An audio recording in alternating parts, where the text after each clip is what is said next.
ہم سب بھائیوں اور والد صاحب کا کاروبار ایک ہی ہے، مگر والد صاحب زکوٰۃ حساب کر کے نہیں نکالتے، اپنی طرف سے اخپل طریقے سے نکالتے ہیں اور ہماری بات بھی نہیں سنتے۔ کیا اس کا گناہ ہمیں بھی ہوگا؟ اس کی وضاحت کر دیں۔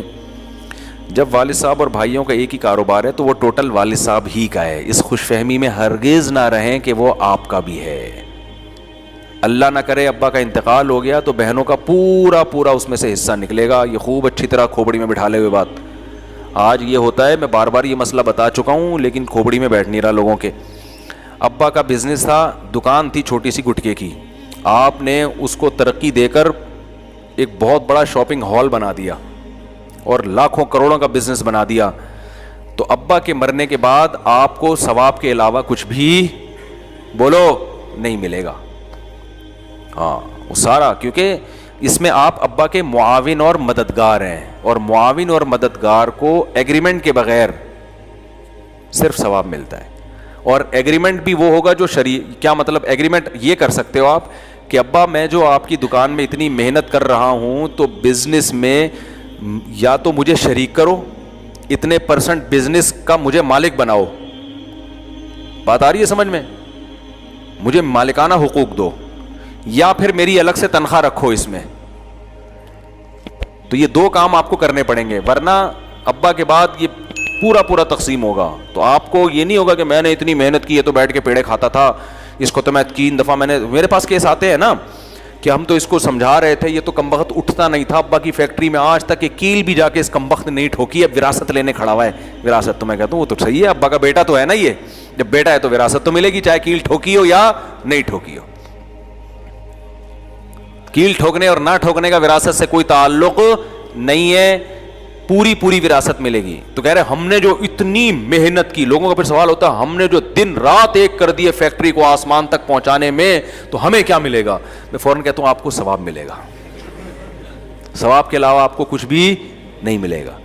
تو پیسے ملتے ہیں یا تو شرکت کی بیس پہ کہ آپ کا بھی حصہ اس میں شیئر ہو آپ کا، اس کے علاوہ نہیں ملتے پیسے، سمجھتے ہو؟ ابا یہ کرتے ہیں کہ زندگی میں، بھائی موبائل نہ کھولیں، زندگی میں کسی بچے کو یہ کہہ کر وراثت سے دستبردار کر دیتے ہیں کہ تم یہ دکان لے لو یا یہ فلیٹ لے لو اور اسٹیمپ پیپر پہ لکھ کے دے دو کہ اب میرے مرنے کے بعد تمہارا میری وراثت میں کوئی حصہ بولو نہیں ہوگا، یہ دکان آج سے تمہاری ہوئی یا اتنے پیسے تمہارے ہوئے، یہ تمہیں ہینڈ اوور کیا میں نے، اور اب تمہارا میرے سے ایگریمنٹ اور دوسرے بھائیوں سے ایگریمنٹ ہے، سب کے سگنیچر ہو گئے کہ اب اس بھائی کا، کیونکہ ہم نے زندگی میں اس کو اس کا حصہ دے دیا ہے، اب مرنے کے بعد یہ حصہ لینے کا مجاز نہیں ہے۔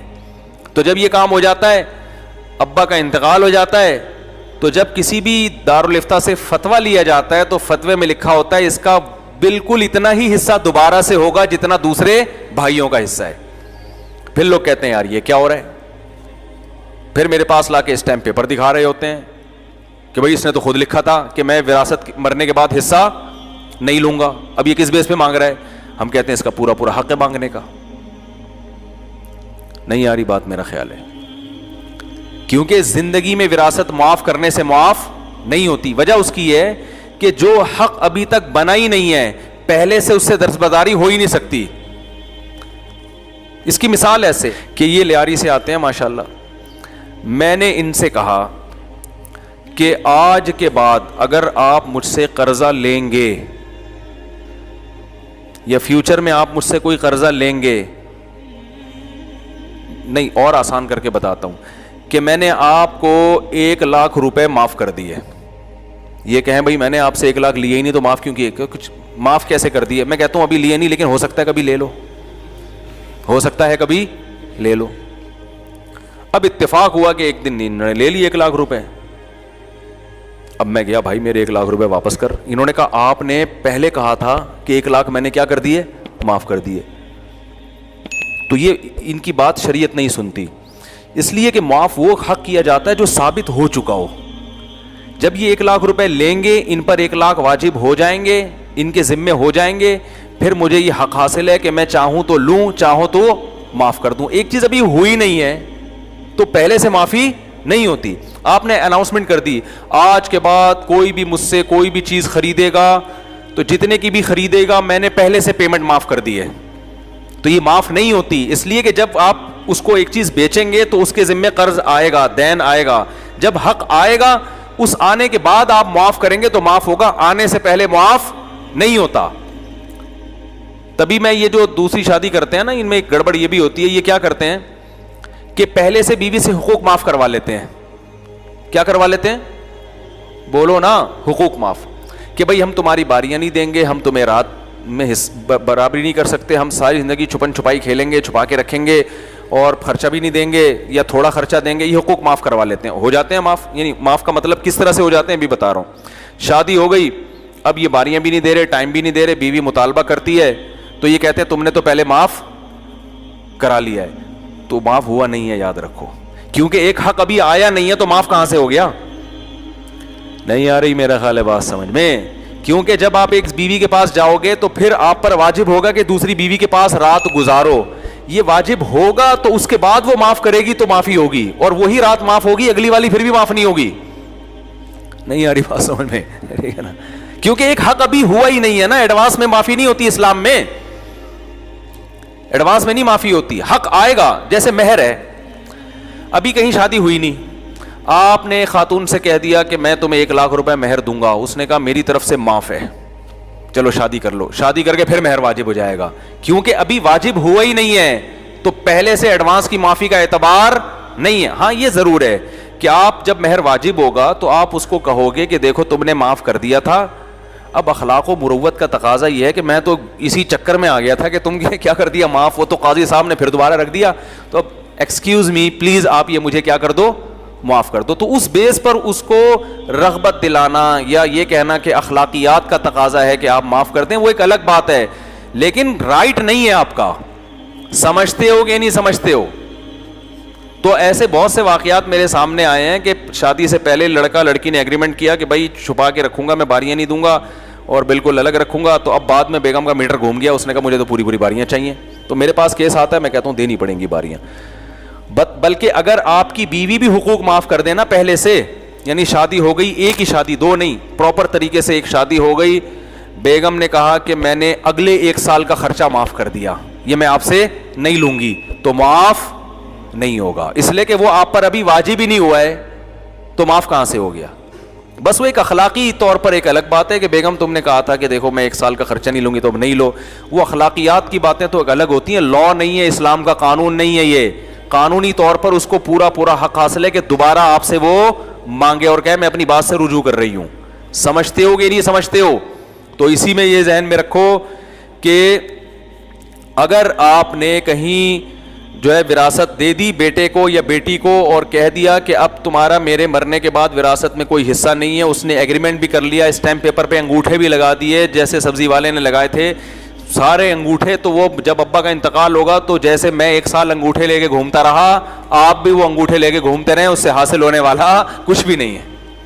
جس مفتی سے فتویٰ لیں گے وہ یہی کہے گا اس کا پورا پورا حصہ وراثت میں جتنا دوسروں کا ہے, تو اس سے پھر دوسرے وارثوں کو نقصان ہوتا ہے. نقصان یہ ہوتا ہے کہ ابا تو پوری فیکٹری دے چکے ہیں اس کو, دوسرے وارث کہتے ہیں یار ابا نے اتنا نواز دیا, اس کو تو ڈبل مل رہا ہے.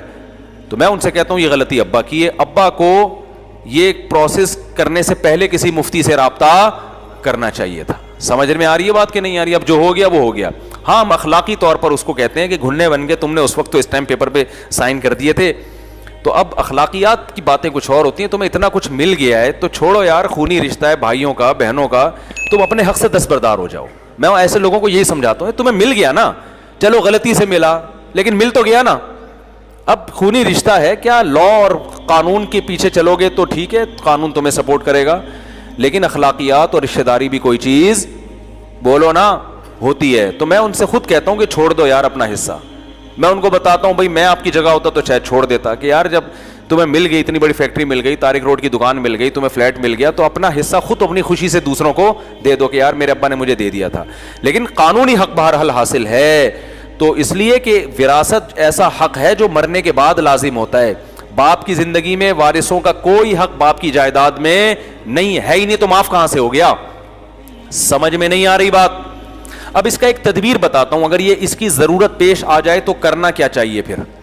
بعض دفعہ یہ ہوتا ہے کہ ایک پخروٹی ہوتا ہے, وہ کباب میں ہڈی بنا ہوتا ہے, سب چاہ رہے ہوتے ہیں ابا اس کو زندگی میں کیا کر دو, الگ کر دو, یہ بعد میں ٹینشن بنے گا یہ بندہ ہمارے لیے, اس کو کاروبار سے نکالو, سب چیزوں نکال کے اس کو ابھی سے الگ کر دو. تو اس کا ایک تدبیر یہ ہے کہ باپ یہ دیکھے کہ بھائی میری ٹوٹل جائیداد کتنی ہے, اگر آج میں اللہ نہ کرے مر جاتا ہوں تو کس وارث کے حصے میں کتنے پیسے آ رہے ہیں, اگر آج میری انتقال ہو جاتا ہے تو کس وارث کے حصے میں کتنے پیسے آ رہے ہیں. مثال کے طور پر باپ نے سب کو بلایا, بٹھایا, بیٹوں کو, بیٹیوں کو, بیگم کو, سب کو بٹھایا, بولا بھائی ابھی تو کوئی حصہ نہیں ہے کسی کا, نہ 8 لوگ کہتے ہیں نا اپنے زندگی میں اس کا حصہ دے دیا تو زندگی میں حصہ ہے ہی نہیں. یہی وجہ ہے کہ باپ جب زندگی میں وراثت تقسیم کرے گا تو 2 اور 1 کے تناسب سے نہیں بلکہ برابر برابر, کیونکہ وہ وراثت نہیں ہے بلکہ وہ گفٹ ہے. اور گفٹ میں, تحفے میں اصول یہ ہے کہ بیٹے اور بیٹی میں فرق کرنا ٹھیک نہیں ہے.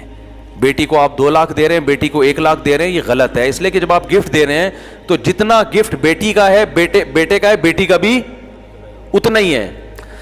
کیا ہو گیا یار, دیکھو باپ جب روٹی کھلاتا ہے تو ایسا ہوتا ہے کہ بیٹے کو 2 روٹی کھلائے گا, بیٹی کو 1 روٹی کھلائے گا کہ تم بیٹی ہو, ہیں؟ یہ جائز ہے باپ کے لیے؟ ظلم ہے یا نہیں ہے؟ بیٹے کو 2 آئس کریم کھلا رہا ہے, بیٹی کو کیا کھلا رہا ہے؟ 1 آئس کریم. ناشتے میں بیٹی عید پہ جو ہے نا بیٹے کو 2 جوڑے لے کے دے گا, بیٹی کو 1 جوڑے. یہ تو فرق ہو گیا نا, تو یہ فرق اسلام میں جائز ہے؟ ارے اولاد میں برابری کا حکم ہے نا, کیا ہو گیا یار, ایک تو پتہ نہیں کیا مرجھائے تو صبح 4 بجے آپ لوگ کو سب کو اٹھاؤں گا میں, تو بولو ذرا جان لگا کے بولو, نہیں ہے ایسے بولو, مجھے مزہ تو آئے بات کرنے میں. دیکھو اگر بقرعید عید پہ آپ اپنے بیٹے کے لیے 2 جوڑے سلواتے ہو عید کے اور بیٹی کے لیے 1 جوڑا, تو یہ ظلم ہے یا نہیں ہے؟ کیونکہ حدیث میں آتا ہے سووا بین اولادکم, اپنی اولاد میں کیا کرو برابر. بیٹا اور بیٹی کی بیس پہ فرق کرنا شریعت میں جائز نہیں ہے, یہ فرق نہیں ہے اسلام. مرنے کے بعد اللہ نے وراثت میں فرق رکھا ہے, اس میں بہت ساری حکمتیں ہیں, وہ ایک الگ ٹاپک ہے. زندگی میں باپ کو یہ اجازت نہیں ہے. ہاں ضرورت کی بیس پہ فرق کیا جا سکتا ہے, بیٹی کو بعض دفعہ ضرورت زیادہ ہے, اس بیس پہ اس کو دے دیا, اس لیے نہیں کہ بیٹی ہے بلکہ اس کو ضرورت زیادہ ہے. تو جیسے بیٹی کو اگر ضرورت زیادہ ہے اس بیس پہ اس کو زیادہ دیا جا سکتا ہے, تو بعض دفعہ بیٹے کو ضرورت زیادہ ہوتی ہے تو اس بیس پہ بھی اس کو دیا جا سکتا ہے. مثال کے طور پر ایک بیٹا معذور ہے, باپ کو پتا ہے بھائی یہ نہیں کما سکتا, یہ نہیں, تو میں طارق روڈ کی پوری دکان اس کو دے رہا ہوں تاکہ زندگی بھر یہ بیٹھ کے کرایہ کھائے. اب دوسرے بیٹوں کو نہیں دے رہا دکان, وجہ کیا بھائی, تمہاری تو دونوں ٹانگیں سلامت ہیں, یہ تو میرے بات رل جائے گا. تو یہ جو اس کو دکان دی جا رہی ہے طارق روڈ کی, یہ بیٹا ہونے کی بیس پہ نہیں بلکہ معذور ہونے کی, تو کوئی ضرورت, اس لیے فقہا نے یہاں بھی لکھا ہے خدمت کی بیس پہ بھی کسی کو زیادہ دے سکتے ہیں. یہ زندگی کی بات ہو رہی ہے, مرنے کے بعد تو وصیت جائز نہیں ہے وارثوں کے لیے. باپ زندگی میں یہ وصیت نہیں کر سکتا کہ میرے مرنے کے بعد اس کو یہ والی دکان دے دینا, اس کو یہ والی دے دینا. یہ وارثوں کے لیے یہ وصیت کالعدم ہے شریعت میں, جو اللہ نے حصے متعین کیے وہی ملیں گے ان کو. ابا کی رائے اس میں نہیں چلے گی, نہ ابا کی خواہش چلے گی. لوگ آ رہے ہوتے ہیں کہ میری اماں کی خواہش تھی کہ یہ جو ہے نا یہ فلیٹ میری منجلی بیٹی کو ملے, تو میں کہتا ہوں بس وہ خواہشات لے کے دنیا سے چلی گئی ہیں, وہ اسٹیمپ پیپر پہ لکھ کے بھی جاتی تو نہیں ملتا. یہ وصیت حدیث میں آتا ہے وارثوں کے لیے وصیت جائز ہی نہیں ہے, کالعدم ہے, اس کی کوئی حیثیت نہیں ہے. وہ اللہ نے حصے جو متعین کیے وہی ملیں گے, چاہے وہ بیٹے نے خدمت کی ہو یا 1 نمبر کا بدماش بیٹا ہوگا اس کو بھی اتنی ہی وراثت ملے گی جتنی 1 نمبر کے خدمت گزار کو ملے گی. لیکن زندگی میں باپ جو وراثت دیتا ہے وہ وراثت نہیں ہوتی بلکہ وہ کیا ہوتی ہے, گفٹ. اس پہ گفٹ کے حکام ہیں. تو گفٹ میں اصل حکم یہ ہے کہ اولاد میں برابری کی جائے. ہاں خدمت کی بیس پہ کسی کو زیادہ دیا جا سکتا ہے, یہ بہت خدمت گزار ہے, اس نے میری بڑی خدمت کی ہے, چل بیٹا یہ تو کچھ پیسے, تو 3 پراٹھے وہاں سے کھا لینا, ٹھیک ہے نا, یہ زیادہ دیا جا سکتا ہے.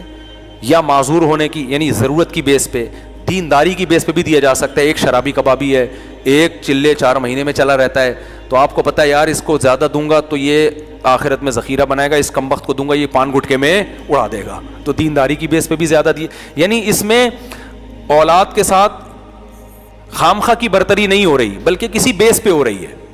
تو اس میں بیٹی کو بھی زیادہ دیا جا سکتا ہے اور بیٹے کو بھی. بیٹی غریب گھرانے میں چلی گئی, شوہر اس کا بہت غریب ہے, کھانے کو روٹی نہیں ہے, گزارا نہیں ہو رہا, تو باپ نے اس کو تھوڑا زیادہ دے دیا کہ بھائی یہ بیٹے تو میرے اسٹیبل ہیں, یہ بیچاری غریب ہے تو اس کو. تو یہ زندگی میں جس کو وراثت کہا جاتا ہے وہ وراثت نہیں ہوتی, وہ کیا ہوتا ہے, گفٹ ہوتی ہے. خوب اچھی طرح کھوپڑی میں بٹھا لیں یہ. اب میں اپنی بات کی طرف آتا ہوں کہ اصل حکم کیا ہے کہ جیسے جب بھی آپ زندگی میں وراثت تقسیم کریں گے تو اس میں آپ کیا کریں گے؟ برابری. بیٹا اور بیٹی میں فرق ٹھیک نہیں ہے. تو اب یہ نہیں ہوگا کہ 2 لاکھ روپے بیٹے کو ملیں گے اور 1 لاکھ روپے بیٹی کو. لوگ یہ گڑبڑ کر رہے ہوتے ہیں زندگی میں, کیونکہ بیٹے سے کہتے ہیں تمہارا حصہ ہم نے مفتیوں سے معلوم کروائے 2 لاکھ بنتا ہے, اور بیٹی کا 1 لاکھ بنتا ہے, یہ 2 لاکھ پکڑو پتلی گلی سے نکلو, اور بیٹی کو پکڑا 1 لاکھ پتلی گلی سے نکلو, ہم نے وراثت جلدی دے دی ہے. تو اسلام اس کو وراثت نہیں مانتا. آپ زندہ ہیں تو وراثت کہاں سے ہو گئی؟ اسلام کہتا ہے یہ گفٹ ہے. تو اس کو آپ ایسے ڈیوائڈ کریں گے, ایک بیٹا اور ایک بیٹی ہے تو 1.5 لاکھ بیٹے کو دیں گے, 1.5 لاکھ بیٹی کو دیں گے. کھوپڑی میں بیٹھ گئی بات آ رہی ہے سمجھ میں؟ ہاں, اب میں اس مسئلے کی طرف آتا ہوں, یہ پھر اگلے ہفتے انشاءاللہ. اگلے ہفتے تو میں نے بتایا نا کیا وہ ہے. اب میں اگلے طرف آتا ہوں. اگر ایک گڑبڑ کر رہا ہے, ایک مصیبت بنا ہوا ہے کہ وہ جو ہے نا آپ کے لیے ٹینشن بنا ہوا ہے, بچے کہہ رہے ہیں کہ ابا یہ بھائی ہمارا بہت بڑی فلم ہے, اس کو خدا کے لیے وراثت سے نکال دو, یہاں سے اس کو یہاں سے جان چھڑاؤ, یہ ہمارے لیے کباب میں ہڈی بنے گا. یا بعض دفعہ ایک بیٹے کو بڑے اماؤنٹ کی ضرورت ہوتی ہے, وہ کہہ رہا ہوتا ہے ابا آپ کے انتقال کے تو مجھے کچھ چانسز لگ نہیں رہے. ایسے ایسے نالائق بیٹے بھی ہیں نا دنیا. آپ تو ابھی لگ رہا ہے کہ کورونا کی 3 لہریں آ کے گزر چکی ہیں, آپ الحمدللہ آپ کو ایک کھانسی بھی نہیں آئی. تو اب یہ ہے کہ مجھے ایجوکیشن کے لیے پیسوں کی ضرورت ہے, مجھے گھر بنانا ہے, مجھے یہ کرنا ہے, مجھے وہ کرنا ہے, اور آپ اگر مجھے پیسے دیں گے تو دوسرے بھائیوں کو غصہ آئے گا کہ ابا آدھی جائیداد تو آپ نے اٹھا کے اس کو پکڑا دی ہے, ہمارے لیے تو کچھ چھوڑا ہی نہیں. ٹھیک ہے ابھی نہیں مرے تو کل تو جائیں گے نا. تو دوسرے بھائیوں کو اس میں تکلیف ہوتی ہے, اور ہونی بھی چاہیے کہ ابا سارے پیسے ایک کو دے رہے ہیں آپ. تو اس کا طریقہ یہ ہے کہ باپ پھر یہ بیٹھے اور یہ غور کرے کہ آج اگر میری ڈیتھ ہو جاتی ہے, فرض کر لو, تو ان کا کس کا کتنا حصہ بنتا ہے. یہ علماء سے معلوم کروائے اور قیمتیں لگوائے پراپرٹی کی اسٹیٹ ایجنٹ سے, اور لم سم سب کو بٹھا کے لکھوا لیا کہ اللہ نہ کرے آج میں اگر مر گیا تو بھائی تمہارے 1 کروڑ بنتے ہیں, تمہارے 50 لاکھ بنتے ہیں وغیرہ وغیرہ, یا 1 کروڑ کو کم کر لو 1 لاکھ پہ لے آؤ, 1 لاکھ روپے بنتے ہیں, اس کے 50,000 بنتے ہیں. تو اب تمہیں ایجوکیشن کے لیے پیسہ چاہیے, لیکن میں چاہ رہا ہوں کہ تمہیں میں پیسہ دوں اس طور پر کہ پھر میرے مرنے کے بعد, کیونکہ ہم نے علماء سے سنا ہے آج میں تمہیں 1 لاکھ روپے دوں گا, کل مر گیا تو پھر سے تمہیں 1 لاکھ ملیں گے. آج میں تمہیں 1 کروڑ دوں گا تو آج مر گیا تو دوبارہ سے تمہیں 1 کروڑ الگ سے پھر ملیں گے. تو اتنے پیڑے کھانے کی ضرورت نہیں ہے. تو اس کا طریقہ یہ ہے کہ اس کو قرض دے دیا جائے, اور قرض اس طور پر دیا جائے کہ جب تمہارا وراثت کا حصہ ہمارا بٹے گا تو اس میں سے یہ پیسے مائنس کیے جائیں گے. بات آ رہی ہے سمجھ میں؟ آپ کہہ سکتے ہیں کہ بھائی ابا کا اگر 20 سال بعد انتقال ہوا تو اس وقت تو 1 کروڑ کی ویلیو کچھ ہوگی نہیں, تو 1 کروڑ کاٹ کے بھی اس کو ٹھیک ٹھاک مل جائے گا. تو اس کا طریقہ یہ ہے کہ پیسوں کی صورت میں قرض نہ دیا جائے, بلکہ گولڈ کی صورت میں قرض دیا جائے. 1 کروڑ کا جتنا سونا آتا ہے, ابا بچے کو بولیں جا 1 کروڑ کا حیدری سے یا ڈیفینس سے یا کسی اچھی جگہ سے 1 کروڑ کا سونا خرید کے پہلے میرے پاس لے کر آ. شاباش, میرے لیے خرید, اپنے لیے نہیں خریدنا, لیکن اس کو نہ بھیجیں وہ بھاگ جائے گا. بتا رہا ہوں کوئی بھروسہ نہیں ہوتا, وہ 1 کروڑ دے کر نکلو یار, ابا نے تو جانے کا کوئی پروگرام ہے نہیں, پتلی گلی سے نکل لو, لالچ میں آ جاتے ہیں. خود 1 کروڑ کا سونا خریدیں اور ٹکیا کی شکل میں کسی بھی شکل میں سب کو بلائیں, اسٹیمپ پیپر بھی لکھیں کہ میں اس کو اتنے تولے یا اتنے گرام سونا بطور قرض کے دے رہا ہوں. واپسی کی صورت یہ ہوگی کہ جب میرا انتقال ہوگا تو دیکھا جائے گا اس کا وراثت میں کتنا حصہ بنتا ہے. اگر حصہ زیادہ بنتا ہے, قرضہ کم ہے, تو جتنا زیادہ بنتا ہے وہ اماؤنٹ اس کو تھوڑی سی دے دی جائے, اور اگر پورا ہو جاتا ہے تو اس کا حصہ ختم ہو گیا, اور اگر زیادہ ہوتا ہے تو اس سے کچھ واپس لیا جائے. سمجھ میں آ رہی ہے بات کہ نہیں آ رہی؟ تو اس طرح سے کر لیا کریں. اللہ تعالیٰ سمجھنے کی عمل کی توفیق عطا فرمائے.